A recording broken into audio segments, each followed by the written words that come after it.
नमस्कार दोस्तों, फिर एक नई सुबह और 20 अक्टूबर के नए करंट अफेयर्स के साथ स्वागत है आप सभी का टॉप 25 करंट अफेयर्स क्विज में। जहां हम आपको प्रोवाइड करते हैं रेगुलर बेसिस पे करंट अफेयर्स के क्वेश्चंस, वो भी माइंड मैप्स के साथ। माइंड मैप्स को आप लोगों के लिए इस प्रकार से डिजाइन ही किया जाता है कि यदि आप एक बार माइंड मैप्स के थ्रू करंट अफेयर्स के क्वेश्चंस को पढ़ लेते हैं तो आपको दोबारा उन्हें रिवाइज करने की जरूरत नहीं पड़ती है। तो आइए शुरू करते हैं आज का वीडियो। पर वीडियो को शुरू करने से पहले अगर अभी तक वीडियो को लाइक नहीं किया है तो लाइक कर दीजिए, और चैनल को सब्सक्राइब नहीं किया है तो चैनल को सब्सक्राइब जरूर याद से कर दीजिएगा। और वीडियो देखने के बाद अपने कमेंट्स जो है वो कमेंट बॉक्स में करके जाइएगा। आप लोग के कमेंट्स जो होते हैं वो हमारे लिए एक एनर्जी बूस्टर की तरह काम करते हैं और हमें ये एनर्जी देते हैं कि हम अपने कंटेंट को और ज्यादा इंप्रूव कर सकें। तो आइए शुरू करते हैं आज का वीडियो। आज की टॉपिक्स देख लेते हैं कि आज हमें किन किन टॉपिक्स से रिलेटेड क्वेश्चंस को कवर करना है।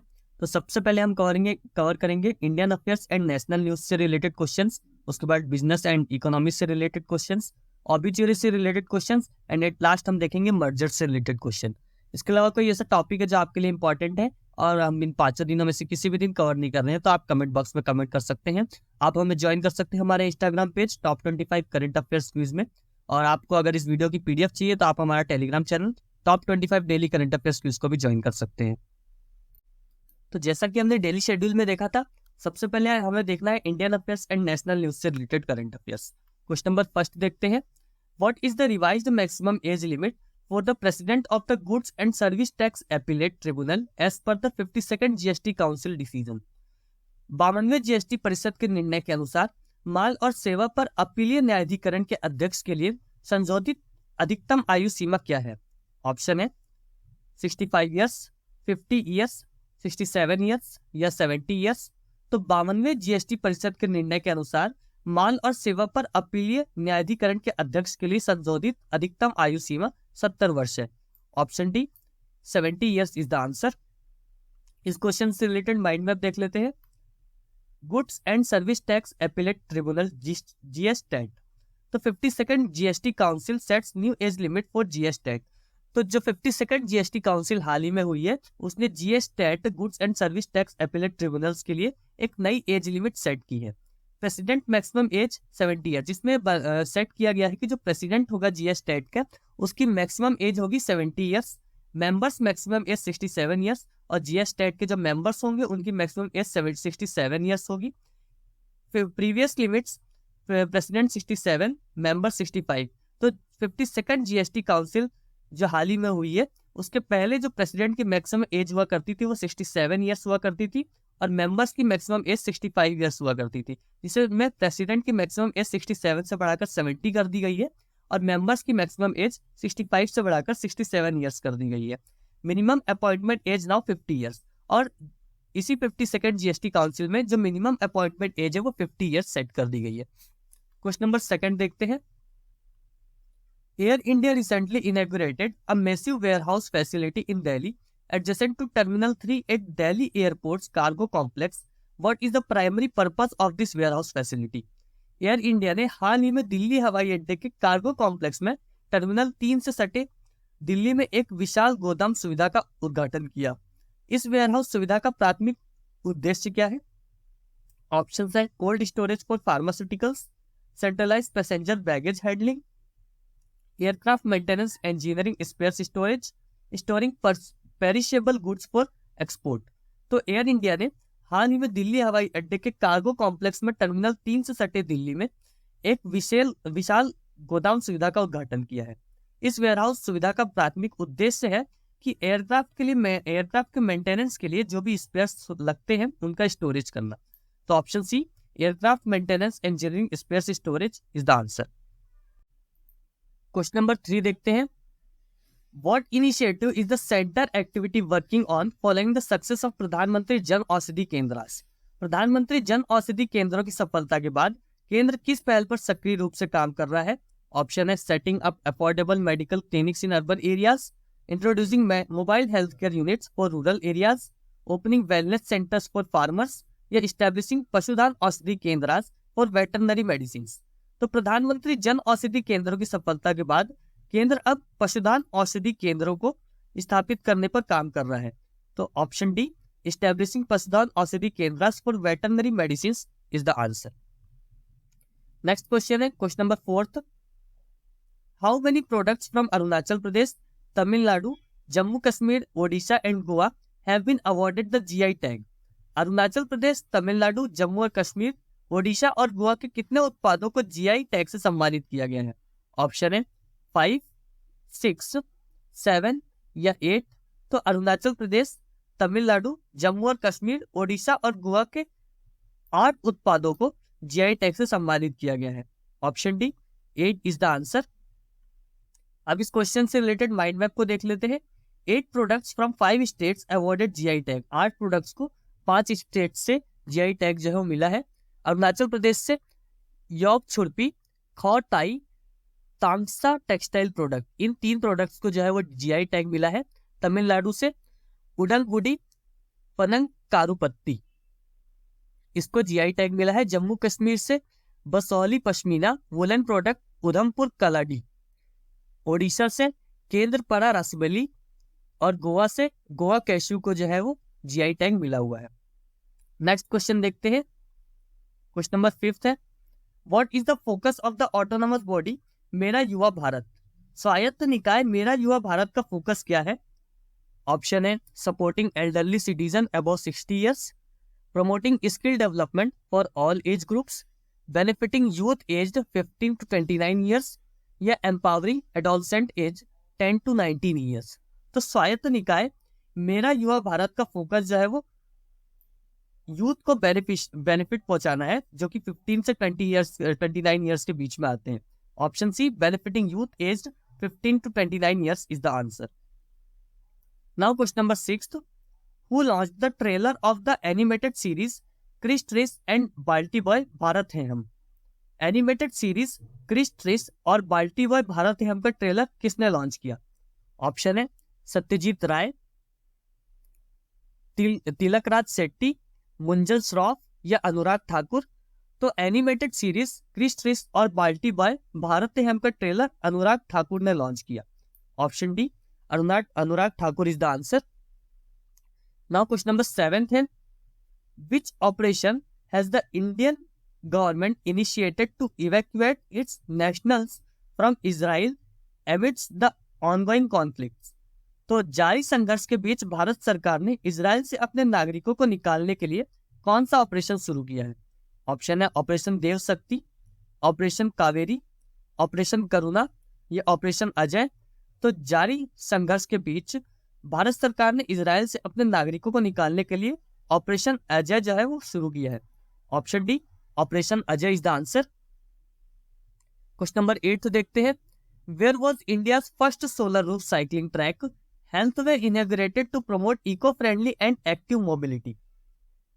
पर्यावरण के अनुकूल और सक्रिय गतिशीलता को बढ़ावा देने के लिए भारत के पहले solar roof cycling track healthway का उद्घाटन कहाँ किया गया था? ऑप्शन है बेंगलोर, मुंबई, हैदराबाद या न्यू दिल्ली। तो पर्यावरण के अनुकूल और सक्रिय गतिशीलता को बढ़ावा देने के लिए भारत के पहले solar roof cycling track healthway का उद्घाटन हैदराबाद में किया गया था। Option C Hyderabad is the answer. Question number 9 देखते हैं, who unveiled the system based automatic status holder certificates under the foreign trade policy 2023? विदेश व्यापार नीति 2023 के तहत सिस्टम आधारित स्वचालित स्टेटस होल्डर प्रमाण पत्र का अनावरण किसने किया? ऑप्शन है धर्मेंद्र प्रधान, पीयूष गोयल, निर्मला सीतारमन या नरेंद्र मोदी। तो विदेश व्यापार नीति 2023 के तहत सिस्टम आधारित स्वचालित स्टेटस होल्डर प्रमाण पत्र का अनावरण पीयूष गोयल जी ने किया। Option B Piyush Goyal is the answer. Now question number 10, which of the following is the autonomous body for youth development recently approved by union cabinet? हाल ही में केंद्रीय मंत्रिमंडल द्वारा अनुमोदित युवा विकास के लिए स्वायत्त निकाय निम्नलिखित में से कौन सा है? ऑप्शन है मेरा देश भारत, यूथ डेवलपमेंट काउंसिल, मेरा Yuva Bharat, national youth policy. तो हाल ही में केंद्रीय मंत्रिमंडल द्वारा अनुमोदित युवा विकास के लिए स्वायत्त निकाय मेरा युवा भारत है। ऑप्शन सी मेरा Yuva Bharat is the answer. Question 11 देखते हैं, India's first green energy archaeological site is located in which state? Bharat का पहला हरित ऊर्जा पुरातात्विक स्थल किस राज्य में स्थित है? ऑप्शन है तमिलनाडु, महाराष्ट्र, केरला या गुजरात।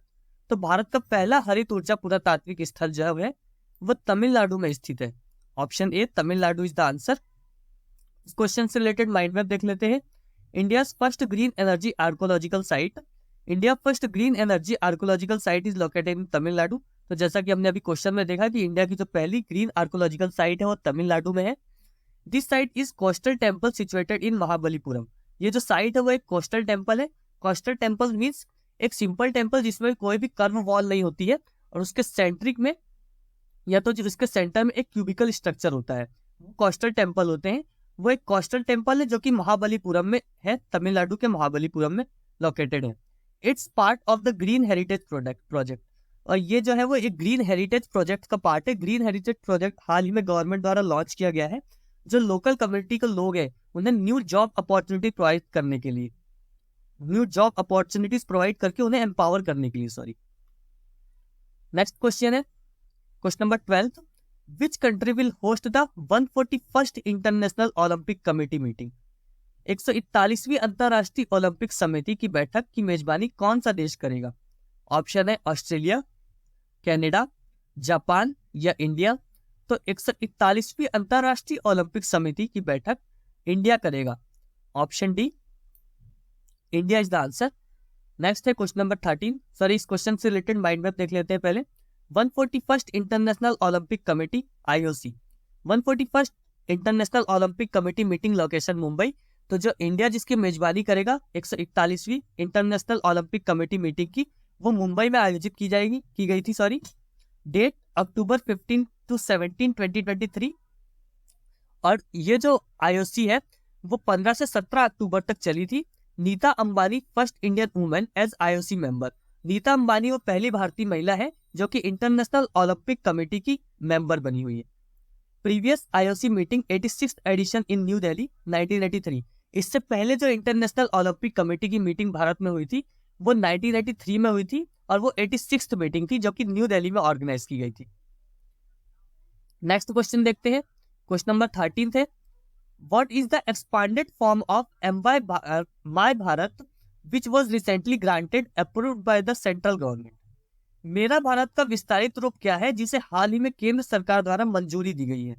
ऑप्शन है my India, my new India, my generation India या माई यंग इंडिया। तो मेरा भारत का विस्तारित रूप माई यंग इंडिया है, मेरा युवा भारत, जिसे हाल ही में केंद्र सरकार द्वारा मंजूरी दे दी गई है। माई भारत के बारे में कुछ जान लेते हैं इस माइंड मैप के through. My Bharat recently approved by the central government. हाल ही में माय भारत को सेंट्रल गवर्नमेंट द्वारा अप्रूवल मिल चुका है। Full form Mera Yuva Bharat my Bharat. My Bharat का जो फुल फॉर्म है वो है मेरा युवा भारत। इसका पर्पस क्या है? Establish a fully government platform for youth development. Youth के डेवलपमेंट के लिए एक ये फुली डिजिटल मतलब एक डिजिटल प्लेटफॉर्म है यूथ के डेवलपमेंट के लिए। Digital platform focus on developing leadership skills and skill development in youth. ये एक डिजिटल प्लेटफॉर्म है जिसका मेन फोकस होगा यूथ में लीडरशिप स्किल्स को डेवलप करना। क्वेश्चन पॉइंट नंबर 5 देखते हैं। अप्रूव्ड ऑन 12 अक्टूबर 2023। इसे 12 अक्टूबर 2023 को सेंट्रल गवर्नमेंट से अप्रूवल मिला है। Initiative to enhance youth engagement and skill building. ये सेंट्रल गवर्नमेंट द्वारा एक स्टेप लिया गया है युवाओं की भागीदारी को बढ़ाने के लिए और उनमें स्किल को बिल्ड करने के लिए। Objective booster leadership skills and overall development in the youths. इसका जो मेन ऑब्जेक्टिव वो यही है कि स्किल्स में लीडर जो यूथ्स है उनमें लीडरशिप स्किल्स को डेवलप करना और उनके ओवरऑल डेवलपमेंट पर ध्यान देना। Point number 7 focus on youth empowerment through a digital platform. ये एक डिजिटल प्लेटफॉर्म है जिसका मेन फोकस होगा कि यूथ की एम्पावरमेंट पर फोकस करना। आगे देखते हैं question number 14। Which police station exclusively for women become the first in the country to obtain ISO certificate? कौन सा पुलिस स्टेशन विशेष रूप से महिलाओं के लिए ISO प्रमाण पत्र प्राप्त करने वाला देश का पहला पुलिस स्टेशन बन गया? ऑप्शन है women's police station new Delhi, women's police station Indore, women's police station Jaipur या वुमेन्स पुलिस स्टेशन भोपाल। तो हाल ही में महिला पुलिस थाना भोपाल विशेष रूप से महिलाओं के लिए जो कि है वो ISO प्रमाण पत्र प्राप्त करने वाला देश का पहला पुलिस स्टेशन बन गया है। Option D women's police station Bhopal is the answer. इस क्वेश्चन से रिलेटेड माइंड मैप देख लेते हैं। First, all women police station to receive ISO certificate. Point number 1, location women's police station Bhopal Madhya Pradesh. ये जो पुलिस स्टेशन है वो भोपाल में है, मध्य प्रदेश के भोपाल में है। सिग्निफिकेंस क्या है इसका? सर्टिफाइड बाय ISO, इसे हाल ही में ISO द्वारा सर्टिफिकेशन मिला है, इंटरनेशनल ऑर्गेनाइजेशन फॉर स्टैंडर्डाइजेशन द्वारा। Achievement ISO 9001 2015 certification granted to Mahila Thana Bhopal. हाल ही में महिला थाना भोपाल को इसका जो मेन अचीवमेंट है वो है कि इसे ISO सर्टिफिकेट मिला है, ISO 9001 2015 सर्टिफिकेट। नेक्स्ट क्वेश्चन देखते हैं, question number 15, where was the India UK 2+2 dialogue held? Bharat Britain 2+2 संवाद कहाँ संपन्न हुआ? ऑप्शन है अहमदाबाद, न्यू दिल्ली, मुंबई या बेंगलोर। तो भारत ब्रिटेन 2+2 संवाद जो है वो न्यू दिल्ली में संपन्न हुआ। Option B, new Delhi is the answer. अब ऑब्ituary से रिलेटेड क्वेश्चन आएंगे। क्वेश्चन नंबर 16 देखते हैं। Sanskrit scholar doctor Dayabhai Karunashankar Shastri passed away recently. He was awarded Padma Shri in which year? Sanskrit विद्वान डॉक्टर दयाभाई करुणाशंकर शास्त्री का हाल ही में निधन हो गया। उन्हें किस वर्ष पद्मश्री से सम्मानित किया गया? ऑप्शन है इन द ईयर 2016, 2018, 2022 या 2020। तो संस्कृत विद्वान डॉक्टर दयाभाई करुणाशंकर शास्त्री का जिनका हाल ही में निधन हो गया है, उन्हें 2016 में पद्मश्री से सम्मानित किया गया था। Option A 2016 is the answer. इस क्वेश्चन से रिलेटेड माइंड मैप देख लेते हैं। Sanskrit scholar doctor Dayabhai Karunashankar Shastri passed away, यहाँ पे मिसप्रिंट हुआ है, यहाँ पर शास्त्री आएगा। Recently at the age of 98 the renowned Indian Sanskrit scholar doctor Dayabhai Karunashankar Shastri passed away. Doctor Dayabhai Karunashankar की जो मृत्यु हुई है वो 98 वर्ष की आयु में हुई है। He was awarded the Padma Shri in the year 2016। Doctor Dayabhai Karunashankar Shastri को 2016 में पद्मश्री से सम्मानित किया गया था। Doctor Dayabhai Karunashankar Shastri held from the state Gujarat, ये गुजरात स्टेट से बिलोंग करते हैं। He was associated with ब्रह्म ऋषि संस्कृत महाविद्यालय इन नदियाद गुजरात, और ये ब्रह्म ऋषि संस्कृत महाविद्यालय जो कि नदियाद गुजरात में स्थित है उससे जुड़े हुए थे। आगे बढ़ते हैं, क्वेश्चन नंबर 17 देखते हैं। Recently Nobel prize laureate Louise Gluck passed away, in which field was he awarded the Nobel prize? हाल ही में नोबेल प्राइज पुरस्कार विजेता लुई ग्लक का निधन हो गया। उन्हें किस क्षेत्र में नोबेल पुरस्कार दिया गया था? ऑप्शन है लिटरेचर के क्षेत्र में, केमिस्ट्री के क्षेत्र में, कार्बनेस के क्षेत्र में या फिजिक्स के क्षेत्र में। तो हाल ही में नोबेल पुरस्कार विजेता लुई ग्लक का निधन हो गया, उन्हें लिटरेचर की फील्ड में नोबेल पुरस्कार दिया गया था। Option A literature is the answer. अब इस क्वेश्चन से रिलेटेड माइंड मैप देख लेते हैं। Nobel laureate Louise Gluck, recently Nobel laureate Louise Gluck passed away, हाल ही में नोबेल पुरस्कार विजेता लुइस ग्लक जो है उनका निधन हो गया है। She was awarded now Nobel prize for literature in the year 2020। 2020 में उन्हें लिटरेचर के लिए नोबेल प्राइज मिला हुआ था। The Nobel prize was conferred upon her for her exceptional poetic voice, और उन्हें जो नोबेल प्राइज मिला था वो उनकी एक्सेप्शनल पोएटिक वॉइस के कारण मिला था। क्वेश्चन नंबर 18 देखते हैं। Doctor Manohar Singh Gill passed away recently, he was related to which commission? Doctor Manohar Singh Gill का हाल ही में निधन हो गया, वे किस आयोग से संबंधित थे? ऑप्शन है Indian backward classes commission, Indian commission of election commission of India, Punjab public service commission, union public service commission. तो डॉक्टर मनोहर सिंह गिल का हाल ही में निधन हो गया, वे इलेक्शन कमीशन ऑफ इंडिया से संबंधित थे। Option B election commission of India is the answer. अब बिजनेस एंड इकोनॉमी से रिलेटेड कुछ क्वेश्चंस देखते हैं। What is the fiscal deficit of India for the period of April to August in the financial year 2023 to 2024 in relation to the full year target? पूर्व वर्ष के लक्ष्य के संबंध में वित्तीय वर्ष 2023 से 24 में अप्रैल से अगस्त की अवधि के लिए भारत का राजकोषीय घाटा क्या है? ऑप्शन है ₹7.87 trillion, 64% of 6.42 trillion, ₹6.42 trillion, 64% of the 17.87 trillion, ₹17.87 trillion, 36% of 6.42 trillion, rupees 6.42 trillion, 36% of 17.87 trillion। तो पूर्व वर्ष के लक्ष्य के संबंध में वित्तीय वर्ष 2023 से 24 में अप्रैल से अगस्त की अवधि के लिए भारत का राजकोषीय घाटा है 6.42 ट्रिलियन, जो कि 36% है 17.87 ट्रिलियन के। Option D is the answer. Question number 20 देखते हैं। What is the revised GDP growth forecast for India in financial year 2024 according to the International Monetary Fund? अंतरराष्ट्रीय मुद्रा कोष के अनुसार वित्त वर्ष 2024 में भारत के लिए संशोधित जीडीपी वृद्धि का पूर्वानुमान क्या है? ऑप्शन है 5.5%, 2.9%, 3% या 6.3%।